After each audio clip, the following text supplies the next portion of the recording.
We've been to Aleppo, we've seen the destruction. How do you see the way forward to peace nowadays, after Astana? If I want to talk about how to see the peace, not related mainly to Astana, it's related to something much bigger. How can we stop the flowing of the terrorists towards Syria or in Syria? How can we stop this support from regional country like Turkey, Gulf states, or from Europe like France and UK, or from the US during the Obama administration? If we deal with that title, this is where we can talk about the rest, about the political procedure. Astana is one of the initiatives during this war on Syria, and it's about the dialogue between the Syrians. Now it's too early to judge Astana. The first one was positive because it was about the principles of the unity of Syria, about the Syrians deciding their future. How can you implement this communique? That's the question, and I think we are going to see Astana too, and so on. So the peace is two things: fighting terrorists and terrorism, stopping the flowing of terrorists and every kind of logistical support. Second, dialogue between the Syrians to decide the future of their country and the whole political system. These are the headlines about how we see the future of Syria. We have seen many breaches in the ceasefire. Would you consider the ceasefire is still upholding, or is it dead?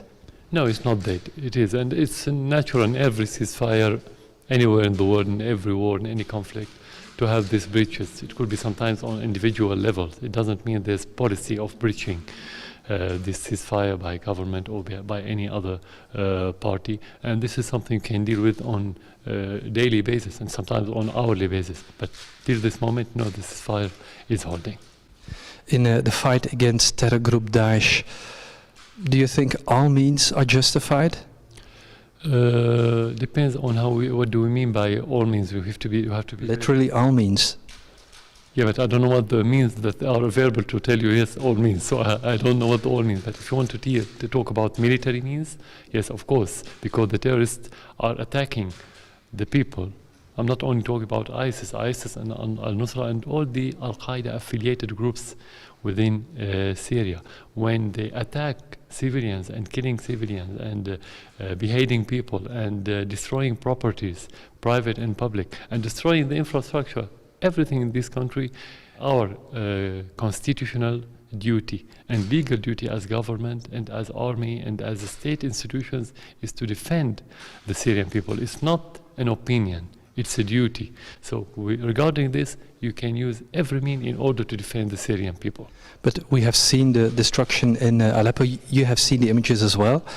Was there no other way to do it than in such an all-matter way? Actually, since the beginning of the crisis of the war on Syria, we used every possible way. We didn't leave any stone unturned in order to bring people to the negotiating table. But when you talk about the terrorists, when you talk about Al-Qaeda, when you talk about Al-Nusra and ISIS, I don't think anyone in this world would believe that they are ready for dialogue. And they always say they're not. They have their own ideology, they have their own way path, they don't accept anything could be related to civil state or civil country. They don't. And I think you know as European about this reality. So no, making dialogue with Al-Nusra and Al-Qaeda is not one of the means, but if somebody wanted to change his course on the individual levels, we are ready to accept him as government and give him amnesty when he goes back to the normal life and give up his armament.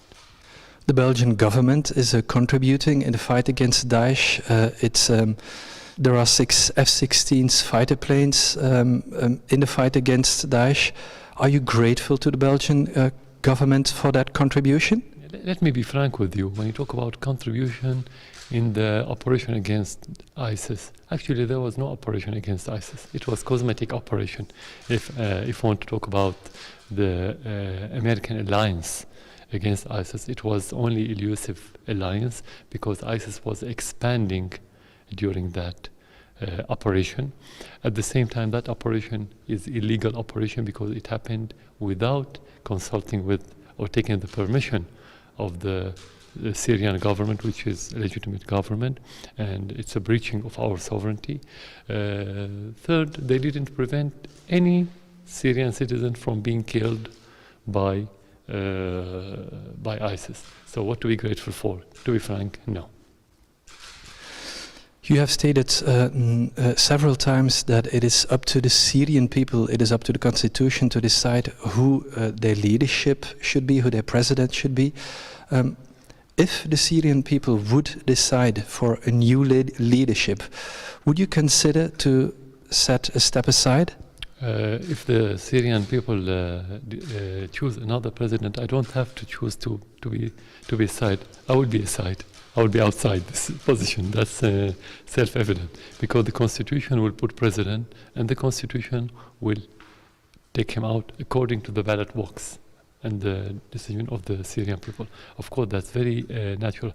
Not only because of the ballot box, because if you don't have public support, you cannot achieve anything in Syria, especially in a war. In a war, what you need, the most important thing is to have public support in order to restore your country, to restore the stability and security. Without it, you cannot achieve anything. So yes, of course. Mr. President, I am 43 years old. If I would have been born in Syria, there would always have been an Assad in executive power. Can you imagine a Syria without a member of the Assad family in executive power? Of course, we don't own the country. My family doesn't own the country to say that only Assad should be in that position. That's self-evident. And this is could be by coincidence, because President Assad didn't have a hair in the institution to be his successor. He died, I was elected. He didn't have anything to do with my election. When he was president, I didn't have any position in the government. If he wanted me to be a hair, he would have put me somewhere, gave me a responsibility. I didn't have any responsibility, actually. So it's not as many in the media in the West used to say since my election that he was succeeded by his father, or his father put him in that position. So yes, Syria owned by the Syrians, and every Syrian citizen have the right to be in that position.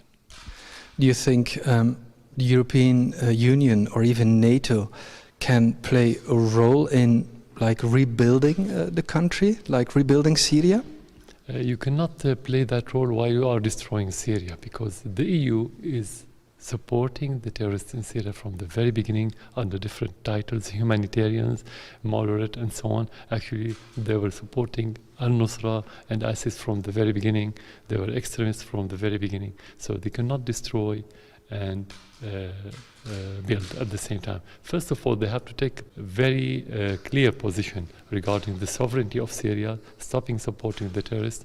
This is where the Syrian would accept those countries to play a role in that regard. But in the meantime, if you ask any Syrian about the same question, he will tell you, no, we don't accept. Those countries supported the people who destroyed our country. We don't want them to be here. That's what I think. Do you think Belgium can play a role in Syria? Let me talk about the European political position in general. Many in this region believe that the Europeans don't exist politically. They only follow the master, which is the American. So the question should be about the American, and European will follow and will implement what the American wants. They don't exist as independent states, and Belgium is part of the EU. There is a new administration in Washington with Trump in power. What do you expect from it? Are you looking to work closely together? What we heard as statements by Trump during the campaign and after the campaign is promising regarding the priority of fighting terrorists, and mainly ISIS. That's what we've been asking for during the last 6 years. So I think this is promising. We have to wait. It's still early to expect anything practical. It could be about the cooperation between the US and Russia that we think is going to be positive for the rest of the world, including Syria. So as I said, it's still early to judge it. If you look back on the last couple of years, are there any things that you regret? Every mistake could be regret by any individual. And as a human, Have you made mistakes? as a human, I have to make mistakes to be human. Otherwise, I'm not a human. What would you consider a mistake? Mistake when you either take a wrong decision or make a wrong practice. It depends on the situation.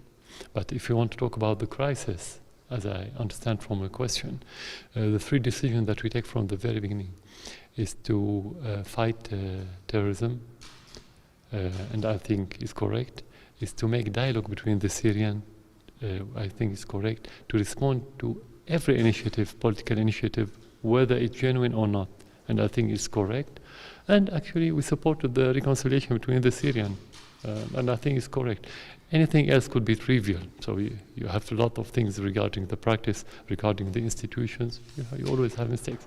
If you look back, do you think this war was avoidable? No, because there was a bad intention regarding the different countries like Saudi Arabia, Qatar, Turkey, France, UK and the US in order to destabilize Syria. So it wasn't about the Syrians.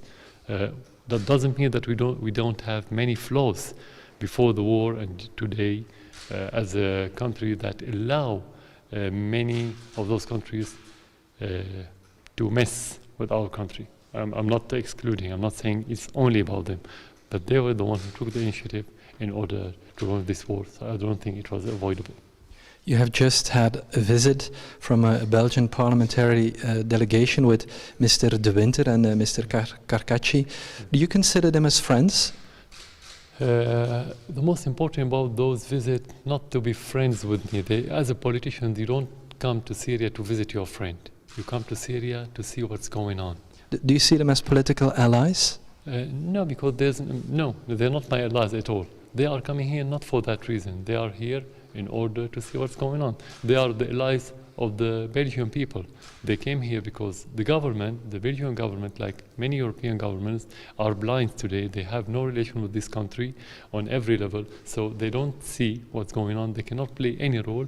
So now the only eye that you have are the delegation that's coming from your country, and this is one of them. This is one of the eyes that your government could have, and you could have many other eyes and delegations coming to Syria. So they're not my allies. They're not coming here for me. They're coming here to see the situation, and I'm one of the players in the Syrian conflict. It's natural to meet with me to hear what's my point of view.